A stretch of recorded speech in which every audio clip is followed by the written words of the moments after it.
Осенью 1773 года началось крупнейшее в истории России восстание народных масс, получившее в советской историографии название «Крестьянской войны» под предводительством Емельяна Пугачева. Башкиры были не только самой многочисленной, но и самой активной частью повстанцев. Их участие в пугачевщине имело черты самостоятельного движения, имевшего свои цели и задачи. Что представляло оно собой и каковы были его результаты?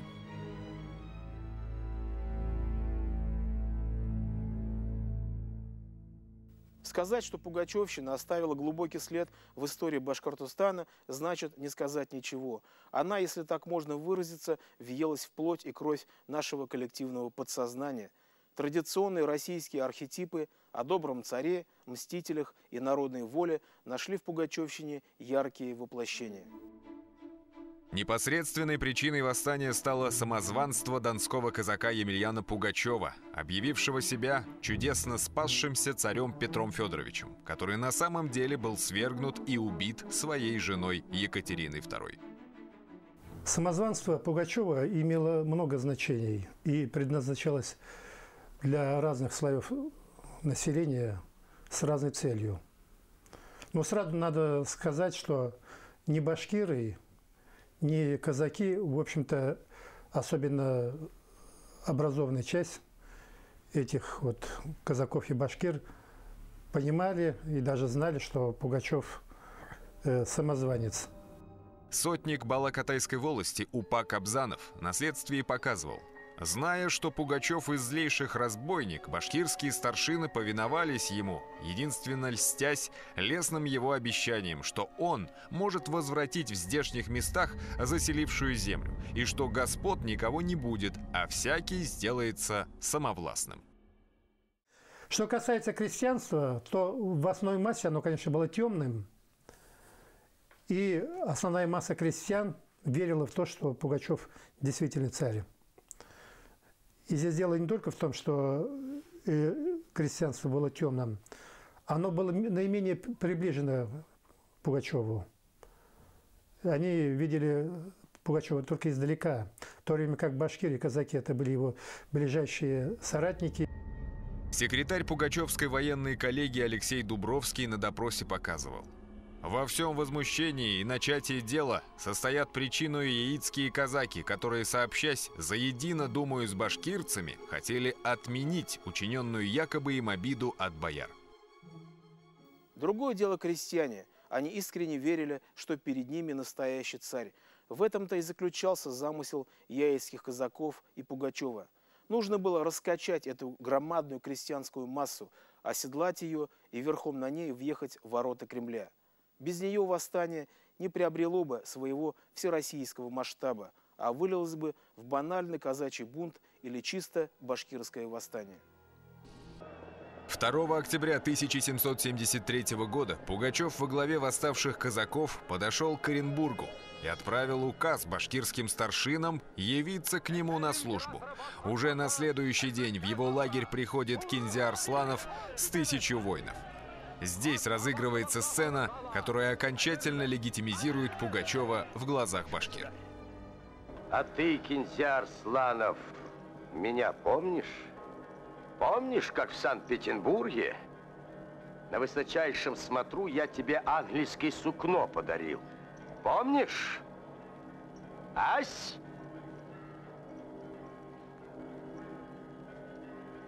Помню.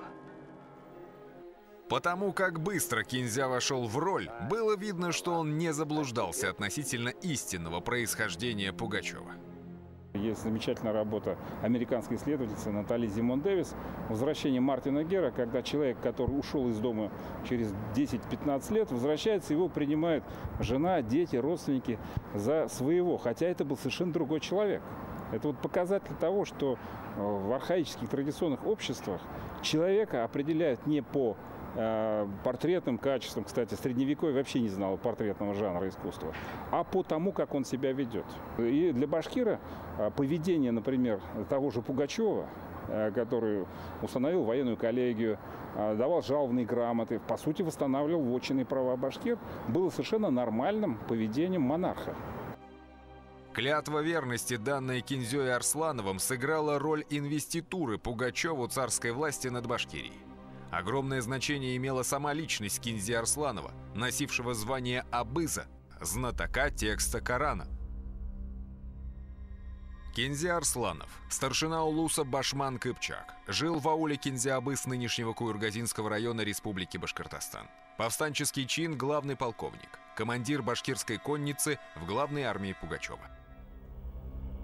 Кинзи Арсланов рассылает письма командирам башкирских отрядов, мобилизованных правительством для подавления начавшегося мятежа. Они один за другим переходят в лагерь Пугачева. В числе перешедших был молодой воин Салават Юлаев. Ему было суждено стать одним из самых известных предводителей восстания. Одним из многих, а отнюдь не вождем всей Башкирии, как писалось и до сих пор пишется в учебниках истории. Кинзи Арсланов, оставшийся при Пугачеве, руководил всей башкирской конницей его главной армии. Остальные башкирские вожди после получения соответствующих полномочий разъехались по разным уголкам Урала, Поволжья и Сибири, чтобы разжигать пламя восстания. Проследим за их действиями. Отъехав от Оренбурга, башкирские отряды разделились на 4 части. Одна группа двинулась к центру Исетской провинции, Челябинску, вторая – на Сибирскую дорогу Башкирии, третья – к Кунгуру, центру Пермской провинции, четвертая – к Уфе. Во главе последней стояли Каранай Муратов и Каскын Самаров. Каскын Самаров – походный старшина улуса Тамьян, участник польского похода русской армии 1771-73 годов. Повстанческий чин – полковник. А план был такой. Сначала поднять всю Башкирию, захватить все крепости, находившиеся на территории Башкирии, заводы, потом выйти в Исетскую провинцию, поднять русских крестьян, которых много было, в Пермский край, а затем повернуть на Казань. Двигаясь на север, отряд Каскына и Караная подходит к Стерлитамаку и после 10 дней осады захватывает его. Перед ними капитулирует Табынская казачья крепость и Богоявленский завод. Теперь это райцентр Красноусольск. Наконец, 24 ноября 1773 года повстанцы осаждают Уфу. Здесь им приходится разделиться. Каранай Муратов идет далее, на северо-запад, и захватывает Бирск. Каранай Муратов, походный старшина улуса Бурзян, жил в ауле Каранай нынешнего Стерлибашевского района, участник башкирского восстания 1755 года, главный полковник. После взятия Бирска Каранай переправляется через Каму. Ему сдаются Сарапул, Ижевский и Воткинский заводы. Рядом с ним действуют его сподвижники Ишкары Арсланов и Миней Султуков. Миней Султуков, башкирский старшина улуса Канглы, жил в ауле Сабай, нынешнего Буздякского района Республики Башкортостан, полковник. Ишкары Арсланов, башкирский старшина и тархан улуса Кыпчак, жил в ауле Устюба, нынешнего Буздякского района Республики Башкортостан, полковник. Подчинив себе Удмуртский край, повстанцы осаждают Мензелинск. По всему Казанскому уезду взбунтовавшиеся крестьяне рассылают известия: собирайте в окрестностях войска любыми средствами. Ныне очень скоро будет сражение. Идет сам атаман Каранай. Мензелинск был построен на конфискованных башкирских землях. Во время восстаний он был важнейшим форпостом для действий карательных войск. Помимо этого, у Караная был личный мотив.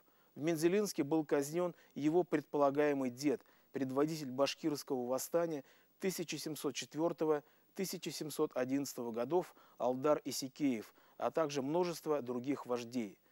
Можно сказать, что эта крепость была Голгофой башкирского народа.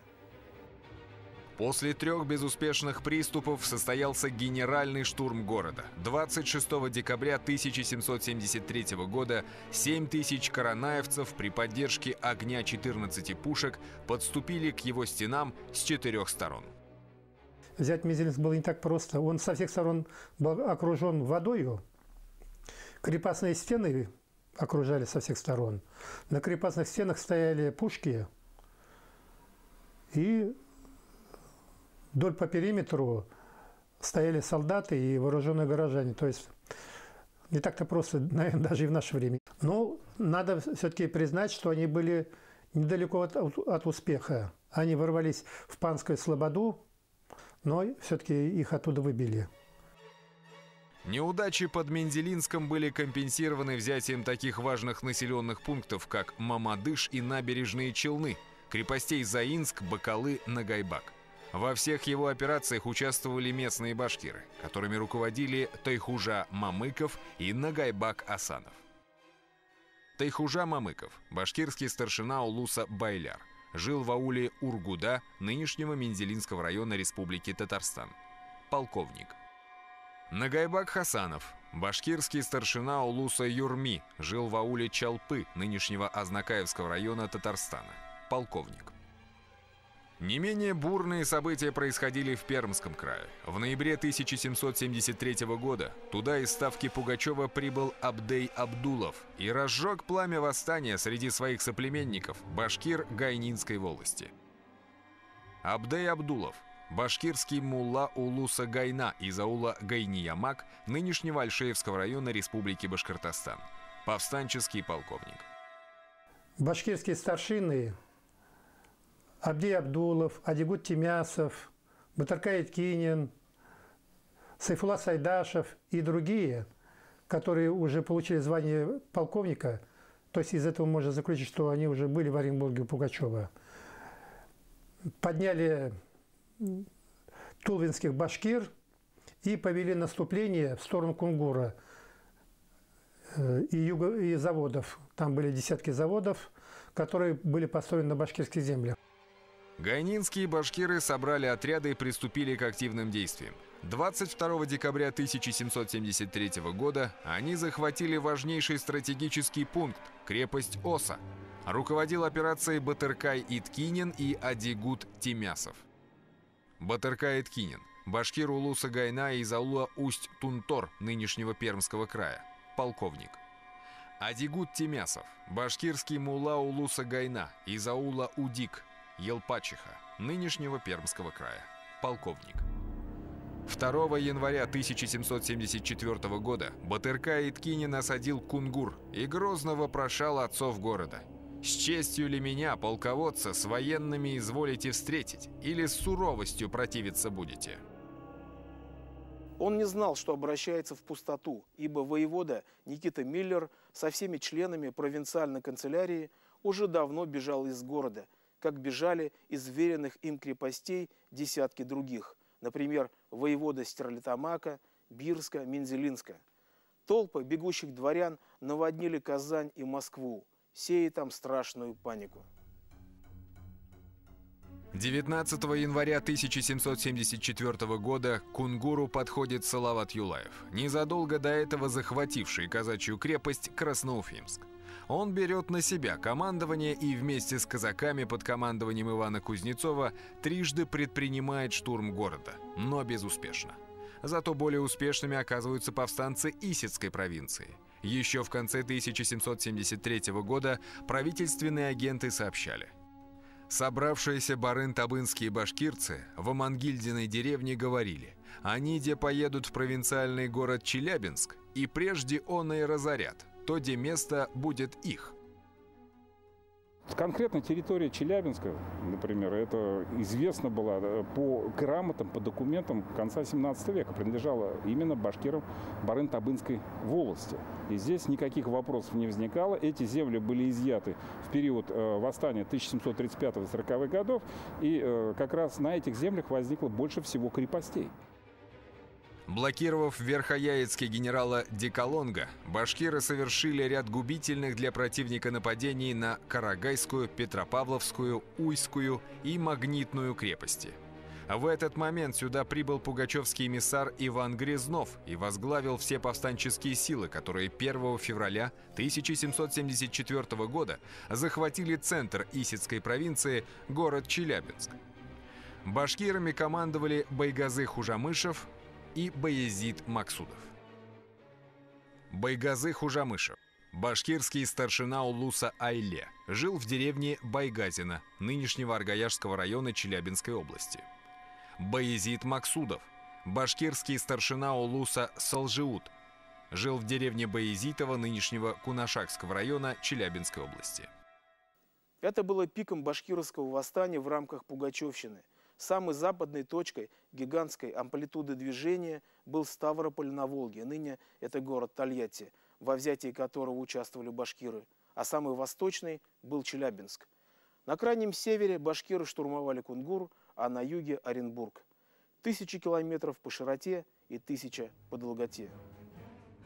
Тем временем правительство подготовило новое наступление. В марте 1774 года войска генерала Бибикова наносят пугачевцам сокрушительные удары, которые деблокируют Оренбург, Уфу, Кунгур, освобождают Челябинск. Пугачев подумывает о побеге на турецкую Кубань, но башкиры не отпускают его. Они заявляют ему: «Ты нас уверял, что ты государь, и обещал Оренбург, взяв, сделать, чтобы губернии не быть, чтобы мы были он и не подвластны. А теперь хочешь бежать и нас оставить на такую же пагубу, которую за мятеж терпели отцы наши, которых казнили смертью. Итак, мы до того времени тебя никуда не упустим, покуда ты действительно не исполнишь своего обещания». Башкиры никогда не оставляли мысль вернуть свои земли. И вот одна из главных причин того, что они припнули Пугачеву, это была их надежда, что Пугачев ликвидирует эту губернию Оренбургскую, и башкиры опять станут свободными, как были до этого, когда они жили на основе жалованных грамот Ивана Грозного, который гарантировал неприкосновенность башкирских земель. И вот когда в начале восстания первые башкирские старшины, которые встретились с Пугачевым, Кинзи Арсланов, Каранай Муратов, они, естественно, поставили Пугачеву условия, потому что ведь они шли на риск. Пугачев принимает предложение Кинзи Арсланова отступить вглубь Башкирии, и восстание продолжается. В считанные дни у него появляется новая армия. За ним по пятам шли генералы Фрейман и Диколонг, но настигнуть Пугачева удается лишь подполковнику Михельсону. Однако в самый критический для него момент к нему на помощь приходит отважный Салават Юлаев. Салават Юлаев – сын старшины улуса Шайтан-Кудей, батыр и поэт, повстанческий чин, бригадир. Пушкин в своей истории Пугачева пишет: «Михельсон продолжал путь, несмотря на всевозможные препятствия, и 5 мая у Симского завода настиг толпу башкирцев, предводительствуемых свирепым Салаватом. На самом деле Салават сам настиг его. Злодеи, не уважая нашу атаку, прямо пошли к нам навстречу», писал Михельсон после одного из сражений со свирепым Салаватом. Через несколько дней новое сражение. Злодеи, будучи вооружены по большей части в латах и кольчугах, бросились ко мне с великим бешенством. Однако, сколь злодеи не старались усиливаться, были опрокинуты, потеряв на месте и вдогонку человек до 300, в числе коих их главный предводитель Бектимир. Бектимир Уразаев, башкирский старшина улуса Барын. В это же самое время на юге Башкирии Каскын Самаров осаждает на Бугульчанской пристани изюмский гусарский полк полковника Хорвата, а Каранай Муратов близ аула Каркали разбивает 3 гусарских эскадрона подполковника Рылеева. На Новомосковской дороге, соединявшей Оренбург с Казанью, Бузан Смаков наносит поражение казанским уланам. Бузан Смаков, башкирский сотник улуса Куль-Минг, повстанческое звание полковник, жил в ауле Азнай нынешнего Бишбулякского района Республики Башкортостан. На севере Уфимской провинции тоже было неспокойно. В начале июня к Бирску приблизилось большое повстанческое войско, выбило оттуда отряд майора фон Дуве и захватило город. Царский офицер докладывал: 4 числа поутру в 6 часов атаковали злодеи пригородок Бирск с ужасным криком со всех сторон, считали, что я еще там, и зажгли со всех сторон, так что весь город разом сгорел. Руководили взятием Бирска Буляк Якубов и Алладин Бектуганов. Буляк Якубов, башкирский старшина улуса Су-Унлар, жил в ауле Якуб нынешнего Караидельского района Республики Башкортостан. Алладин Бектуганов, башкирский старшина улуса Кыртанык, жил в ауле Кайпан нынешнего Татышлинского района, повстанческое звание полковник.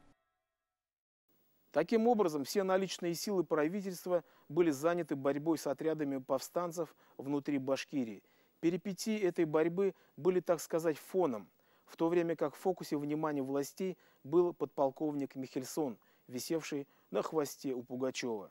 Однако Михельсон никогда бы не заслужил славы сокрушителя Пугачева, если бы не действия башкирских предводителей, связавших в позиционных боях войска генералов Щербатова, Фреймана, Станиславского, Деколонга, Голицына. Те несколько июньских дней 1774 года, в течение которых Салават вел свой поединок с Михельсоном, навечно вписали его имя в анналы истории, сделав его национальным героем. После ряда ожесточенных сражений Михельсон был вынужден отступить в Уфу. Благодаря этому Пугачеву удается оторваться от погони и совершить быстрый бросок к Казани. 12 июля 1774 года башкирская конница врывается в Казань и сжигает ее. Весть о падении города глубоко потрясает Екатерину.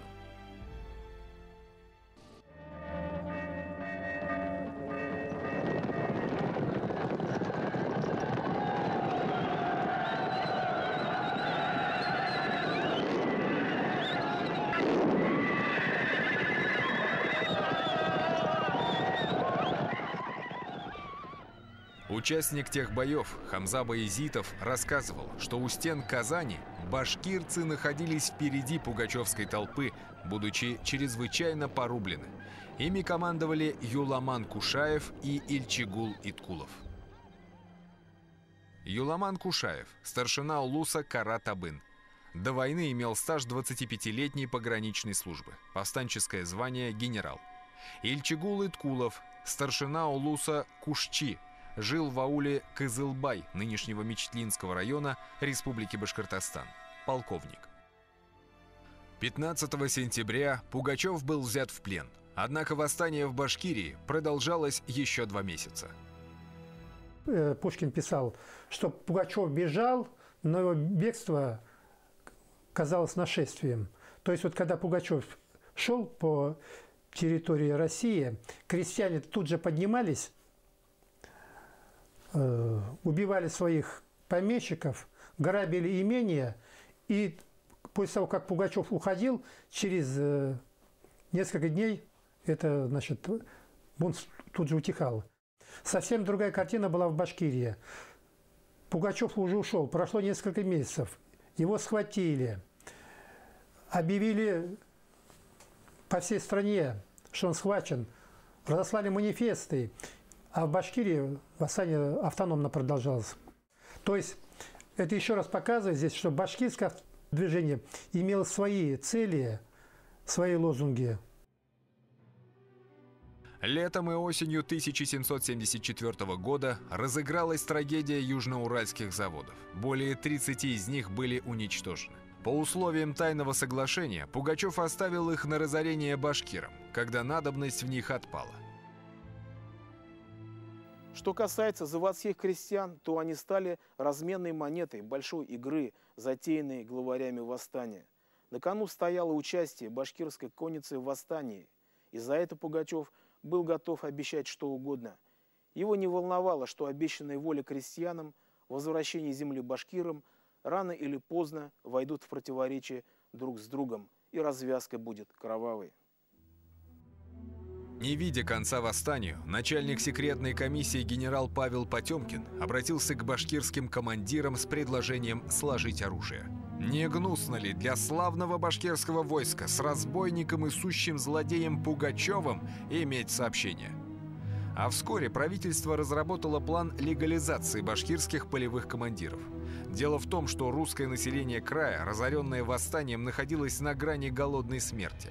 Коммуникации были пресечены повстанцами, и у правительства не было никакой возможности организовать снабжение. И вот здесь вот правительство нашло такое остроумное решение, что обратилось к башкирским старшинам с предложением: помогите завести продовольствие вот на эти крепости и заводы, мобилизуйте население, своих, значит, лошадей, сани, и привезите хлеб из Исетской провинции. Это современная Челябинская область.